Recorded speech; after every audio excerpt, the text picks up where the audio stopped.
Fala pessoal, beleza? Gente, hoje vamos ver a diferença de três palavrinhas que têm significado um pouco parecido. Nós vamos falar de iu, hanasu e kataru. Mas antes de começarmos, segue a vinheta!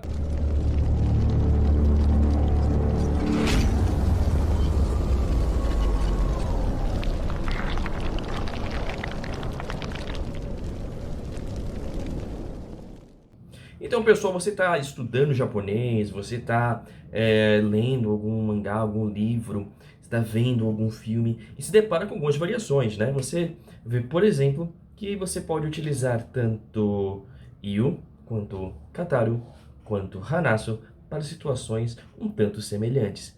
Porém, qual delas devemos usar?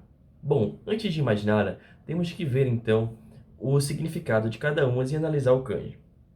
Quando a gente vê, os três possuem algo semelhante.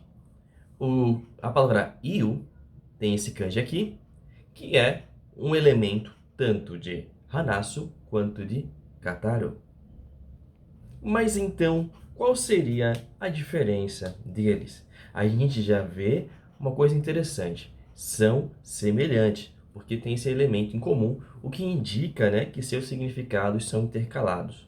Então vamos começar com o mais simples. Vocês podem ver que desses três, o mais simples é o iu. Iu significa dizer, dizer alguma coisa. Então, se eu for deixar o iu na linguagem formal, fica imasu ou imashita, no passado. Se eu for falar ele disse, né? Kare wa sore o imashita. Ele disse isso. Então, sempre que você quer falar dizer, iu. Aí que vem a pegadinha, porque kataru e hanasu são bastante semelhantes também. Bom, vamos ver o kanji de hanasu. Hanasu tem dois elementos. O primeiro é o de iu, quer dizer, e o segundo é o de língua. Então, você junta dizer e língua e tem falar. Porém, falar no sentido geral. Você pode tanto falar, eu falo japonês, eu falo com ele, eu quero falar com você. Então, essas situações é que a gente vai usar o hanasu. Por exemplo, watashi wa portugaru go o hanashimasu. Eu falo português. Porém, como seria então o kataru?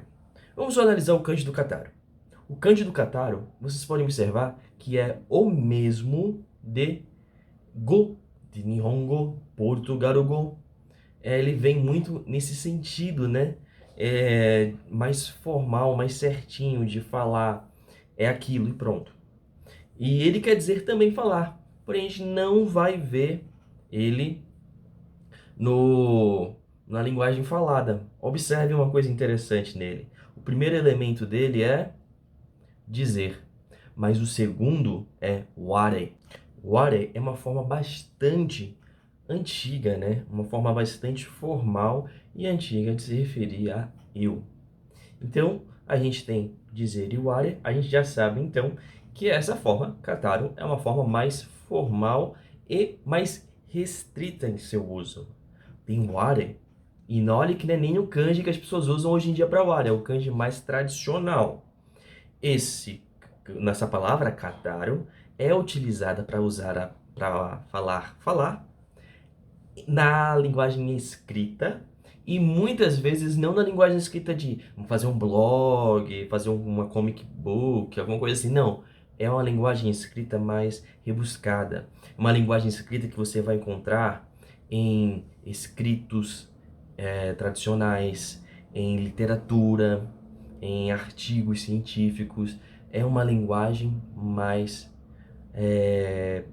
de uso mais elevado, mais restrito. Então temos aqui o iu, quer dizer, hanasu, que é dizer e língua junto, né? Que quer dizer falar no sentido geral, você usa na linguagem falada e na linguagem escrita, e kataru, que é uma linguagem mais restrita, mais antiga e de caráter mais formal. Então é isso, pessoal. A gente pode aprender muita coisa. A gente viu três kanjis dessas três palavras que compartilham um único elemento em comum, mas que esse elemento faça com que tudo faça sentido. Não é interessante? Quer saber mais? Então fiquem ligados nos nossos vídeos. Siga-nos também no Instagram, @japonescoarthur, tudo junto. Não se esqueçam também, gente, de deixar o like no vídeo, se inscrever no canal, ativar o sininho, comentar o que achou e também de compartilhar com os amigos. Quanto mais o canal crescer, mais conteúdo vocês vão ter. E é isso, pessoal. Espero que tenham gostado e até a próxima.